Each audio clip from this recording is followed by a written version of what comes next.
नमस्ते दोस्तों, राम राम सा स्वागत है आपका हमारे यूट्यूब चैनल हरी ज्ञान पर। तो दोस्तों आज का वीडियो भी आपका होने वाला है राजस्थान यूटी एग्ज़ाम 2025 के डीएस पेपर के लिए।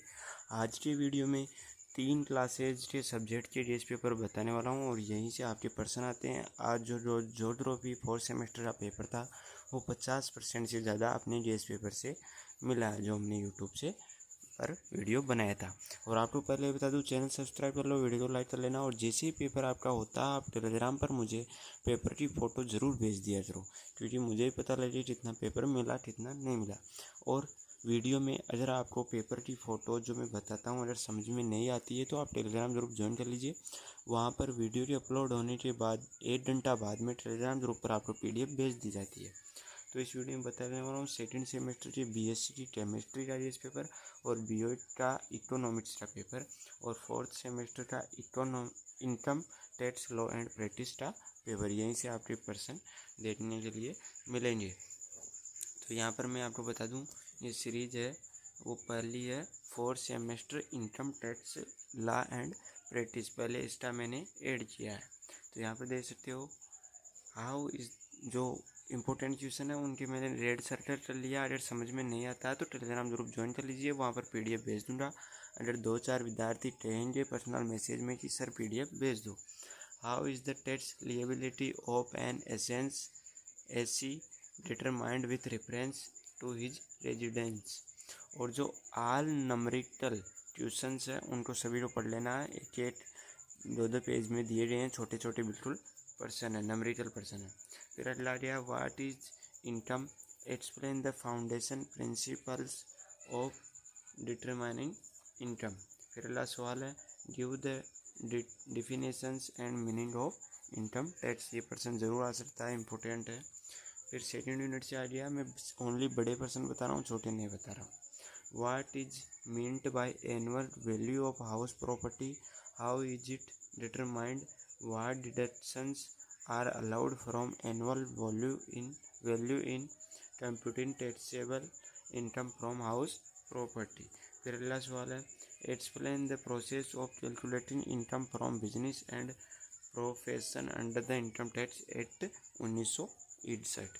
ये इंग्लिश मीडियम है, अगर आपको ट्रांसलेट करना है तो हिंदी मीडियम में ट्रांसलेट कर लेना आप। Right short notes on the following स्टेटरी deduction from the annual value of house property, vacancy allowance, deduction for capital, interest on loan for house, unrealized rent।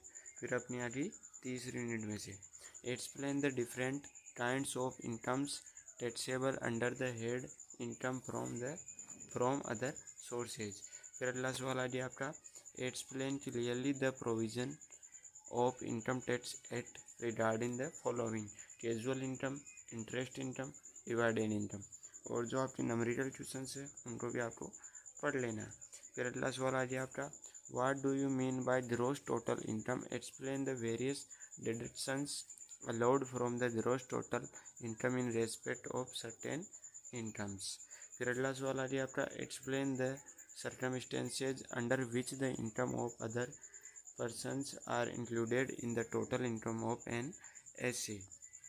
अगला सवाल है आपका explain clearly the provision of income tax act regarding the following unexplained cash credit, amount borrowed और repaid और on हुंडी।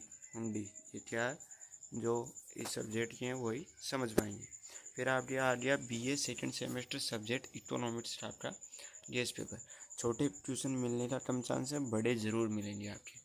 छोटे प्रश्न पहले बता दूं, आर्थिक विकास, राष्ट्रीय आय, मानव विकास सूचकांक, PM किसान सम्मान निधि, इनके बारे में आपको लिखना है, टिप्पणी करना है, संक्षिप्त में बताना है। फेरा व फेमा, FPI वैश्वीकरण क्या है, नीति आयोग के कार्य क्या है, अन्नपूर्णा योजना क्या है, राष्ट्रीय जनसंख्या आयोग क्या है, नाबार्ड के क्या कार्य हैं, गरीबी रेखा क्या है, विदेशी व्यापार क्या है, नवीन उद्योग नीति उद्देश्य क्या है। अब आपके आ जाए बड़े प्रश्न। मानव विकास के संकेतक साक्षरता, स्वास्थ्य व पोषण की विवेचना कीजिए।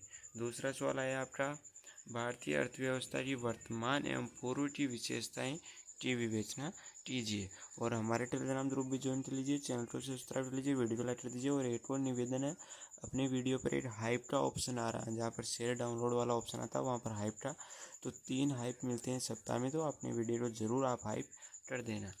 फिर आ गया आपका तीसरा सवाल, भारत में कृषि। चौथा, सेवा क्षेत्र का अर्थ, महत्व और सुधारों का वर्णन करो।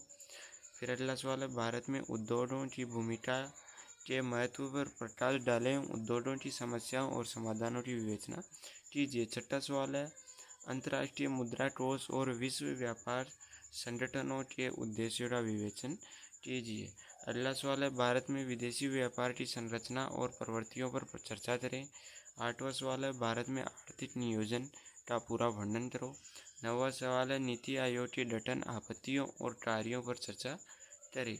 10वां सवाल है, भारत में गरीबी और बेरोजगारी के कारण उन्हें दूर करने के लिए किए गए सरकारी प्रयासों की विवेचना कीजिए। फिर ये कुछ मैंने लिखा था, वो भी फोटो में आ गया, मैं कट करना भूल गया। मैंने लिखा था याद के लिए कि इनका आज वीडियो अपलोड करना है। फिर आ गया आपका केमिस्ट्री का, जो बीएससी सेकंड सेमेस्टर है, उसका केमिस्ट्री का पेपर आ गया। इसमें ये जो आपके सूत्र दिए गए हैं उनको मैं नहीं पढ़ूंगा, टाइम ज़्यादा लग जाता है। और ये पेज आपको कम दिख रहे होंगे, मतलब कि केमिस्ट्री के पेज आपको सही से दिख नहीं रहे होंगे, तो उसके लिए मैं आपको बता दूं, टेलीग्राम ग्रुप ज्वाइन कर लेना, वहाँ पर मैं PDF भेज दूंगा, फिर आराम से आप पढ़ सकते हो। पहला है, इसमें छोटे पर्सन और बड़े साथ साथ है, इसलिए मैंने ज़्यादा पर्सन आपके लिए सेलेक्ट किए हैं। पहले में नाभिक स्नेही व इलेक्ट्रॉन स्नेही से क्या तात्पर्य। निम्नलिखित में से नाभिक स्नेही, इलेक्ट्रॉनिक स्नेही, मूर्त मूलक व कार्बिन टॉलर कीजिए। ऐसे पर्सन बहुत सारे दिए गए हैं, मैंने 1-2 सेलेक्ट किए हैं। मतलब कि आपको ये देख लेना है कि नाभिक स्नेही और इलेक्ट्रॉन स्नेही को अलग किस तरह किया जाता है, फिर आप आराम से ट्यूशन का सॉल्यूशन कर सकते हो। और ऐसे भी आपको ट्यूशन मिल सकता है, इसलिए इनको याद कर लीजिए, उत्तर इनके देख लीजिए। कार्बोकेटाइन से आप क्या समझते हैं। फिर तीसरा, निम्न को उनके स्थायित्व के घटते क्रमानुसार क्रमबद्ध कीजिए। इनको भी आप देख लीजिए, इनसे भी ट्यूशन आपका आ सकता है। और जो PDF है वो टेलीग्राम पर भेज दूँगा, इसलिए टेलीग्राम ग्रुप ज्वाइन कर लीजिए। निम्नलिखित पर संक्षिप्त टिप्पणियाँ लिखिए। बेंजाइन, नाइट्रियम, लुईस अम्ल। फिर अगले सवाल है, कार्बिन पर संक्षिप्त टिप्पणी लिखिए। ज़्यादा ट्यूशन इसलिए सेलेक्ट किए हैं क्योंकि पर्सन छोटे और बड़े साथ साथ है। जैसे आप देख सकते हो यहाँ पर 2 पर्सन सिर्फ 13 से 15 यानी कि 2 ही पेज में खत्म हो रहे हैं। फिर अगला सवाल है, मूर्त मूलक क्या है, इनके स्थायित्व व संरचना की व्याख्या करो। किन्हीं 2 अभिक्रियाओं को समझाइए जिसमें मूर्त मूलक मध्यवर्ती की तरह बनते हैं। जिनके रेड सर्कल है वही ट्यूशन आपकी इम्पोर्टेंट है। फिर अगला सवाल आ गया आपका नाभिकीय स्नेही, ये वही सवाल आ गया, बस उतना ही फर्क ये कि ये ऑप्शन अलग आ गए हैं, तो इन ऑप्शन से भी आपको ट्यूशन मिल सकते हैं। फिर ऊपर कर लेते हैं अपन। अगला सवाल है, बंद विदलन कितने प्रकार के होते हैं, नाम लिखिए व संक्षिप्त में व्याख्या कीजिए। निम्न अभिक्रियाओं को उत्पाद की संरचना लेकर पूर्ण कीजिए व अभिक्रिया का प्रकार का नाम लिखिए। अब मैं वीडियो को ज़्यादा बड़ा नहीं करना चाहती, इसलिए पूरे ट्यूशन को पढ़ूंगा नहीं, बस बता दूंगा कि ये ट्यूशन भी आपका इम्पोर्टेंट है। इन आपको दे सकते हो, आपकी संरचनाएं जो लिखी हुई है उनको पूर्ण आपको करना है, जिस तरह ट्यूशन में बताया गया। अगला सवाल आ गया आपका, मध्यवर्ती व संक्रमण अवस्था में क्या अंतर, उदाहरण सहित समझाइए। कार्बन आयन पर संक्षिप्त टिप्पणी लिखिए।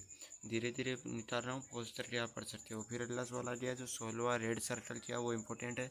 निम्न अभिक्रिया के लिए ऊर्जा रेट बनाइए। फिर आप पढ़ सकते हो, जो भी ऑप्शन यहाँ पर दिए गए हैं उनको पढ़ लीजिए और ट्यूशन को आप पढ़ सकते हो। इनकी PDF आपको टेलीग्राम ग्रुप में मिल जाएगी। यहाँ पर 2 पेज एक साथ है आपके, तो पहले इधर का बता देता हूँ। निम्न पर संक्षिप्त टिप्पणी लिखिए। नियमनिष्ठ आवेश, समस्थानिक प्रभाव। कार्बनिक अभिक्रियाएँ कितने प्रकार की होती है, उदाहरण से समझाइए। मार्कोनिटोव का नियम, सेजेव का नियम को समझाइए। और निम्न अभिक्रियाओं को आपको पूरा करना है। इन अभिक्रियाओं को पूरा करना है, इनके आगे में क्या आएगा, अगर ये जोड़ दिया जाए या अभिक्रिया करा दी जाए तो।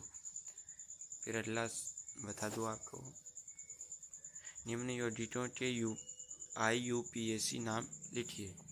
ये क्वेश्चन बिल्कुल आपका इम्पोर्टेंट है, ये आपको इनके IUPAC नाम लिखने होते हैं। ये क्वेश्चन हर बार आपको देखने के लिए मिलता है। इसी तरह का इनका IUPAC नाम लिखना, आगे भी कुछ बता दूंगा संरचनाएं, उनके भी आपको याद कर लेने हैं। निम्न मूर्त मूलकों को उनके स्थायित्व के बढ़ते क्रम में व्यवस्थित कीजिए।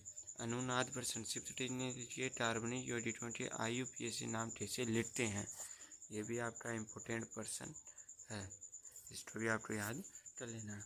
अनुवाद और संयुग्मन के बीच क्या अंतर है। फिर अगला आपका आ गया निम्नलिखित यौगिकों के R/S विन्यास लिखिए। इनको आपको देख लेना है, ये PDF आपको टेलीग्राम ग्रुप पर मिल जाएगी। यहाँ पर आप देख सकते हो निम्न यौगिकों का D/L विन्यास लिखो। फिर अगला सवाल है निम्न यौगिकों के R या S विन्यास दर्शाते हुए IUPAC नाम लिखिए। ये भी आपका इम्पोर्टेंट पर्सन है, इसको भी आपको ज़रूर पढ़ लेना क्योंकि इसमें भी IUPAC नाम लिखना आपको दिया गया है। फिर अगला सवाल अपन लेकर चलते हैं। सममिति तत्व पर संक्षिप्त टिप्पणी लिखिए। फिशर एवं फ्लाइन वेज सूत्र को उदाहरण से लिखिए। अगर समझ में ना आ रहा तो HD में कर लीजिए या टेलीग्राम ग्रुप ज्वाइन कर लीजिए। फिर यहाँ पर ये 29 से 32% ये भी आप पढ़ लीजिएगा। फिर आपकी आ गई तीसरी यूनिट, समझाइए क्यों। ये दूसरा पर्सन भी आप पढ़ सकते हो स्टॉप करके। समझाइए क्यों मतलब कि ये जो समूह है वो निर्देशकारी एवं सक्रिय समूह है कैसे। फिर चौथा सवाल है आपकी निम्न की एरोमेटिकता की विवेचना कीजिए। इनको भी आपको पढ़ लेना है स्टॉप करके। फिर यहाँ पर सवाल है एरोमेटिकता की व्याख्या कीजिए। निम्नलिखित अभिक्रियाओं की क्रियाविधि बताते हुए पूर्ण करिए। फिर यहाँ पर आपका संक्षिप्त टिप्पणी लिखिए। ट्रोपाइलियम केटाइन, और जिस तरह मेरे को जितनी HD में पेपर की फ़ोटोज़ मिलती है सीरीज की, उसी HD में मैं बना पाता हूँ। निम्न पर संक्षिप्त टिप्पणी लिखिए। साइक्लोप्रोपिनियम आयन, साइक्लोब्यूटेनियम आयन, इन पर आपको टिप्पणी लिखनी है। वीडियो को ज़्यादा बड़ा नहीं करना चाहता, 12 मिनट का तो हो चुका है। निम्न अभिक्रियाओं को पूर्ण करो। अब मैं सीधे ऊपर निकालता जा रहा हूँ। इम्पोर्टेंट क्वेश्चन मैंने लाल लाल लगा रखे हैं। ये पर्सन नंबर 19, पर्सन नंबर 22। फिर यूनिट 4 आ गई, पर्सन नंबर 1 और पर्सन नंबर 2 आप देखते चलिए। फिर यहाँ पर पर्सन नंबर 8 को आप पढ़ सकते हो। फिर यहाँ पर देख सकते हो पर्सन नंबर 10 को आप पढ़ सकते हो। पर्सन नंबर 16 को आप पढ़ सकते हो। फिर आपका यहाँ पर लास्ट पेज आ गया पर्सन नंबर 19 और 20। हमारे चैनल को सब्सक्राइब कर लीजिए, वीडियो को लाइक कर दीजिए और वीडियो पर हाइप बटन से हाइप भी भेज दीजिए। टेलीग्राम ग्रुप भी ज्वाइन कर लीजिए। फिर पर्सन नंबर 25 आप पढ़ सकते हो। पर्सन नंबर 28 इंपॉर्टेंट है। फिर पर्सन नंबर 30 से लेकर 35 तक छोटे छोटे पर्सन हैं, आधे पेज के पर्सन है। 225 से लेकर 228 तक सिर्फ 3 से 4 पेज में कंप्लीट हो गए हैं आपके 6 पर्सन। इनमें से आपको ज़रूर देने के लिए मिलेंगे। तो मैंने आपको गेस पेपर बता दिए हैं। चैनल को सब्सक्राइब कर लीजिए, वीडियो लाइक कर लीजिए, टेलीग्राम ग्रुप भी ज्वाइन कर लीजिए। धन्यवाद। जय हिंद, जय भारत।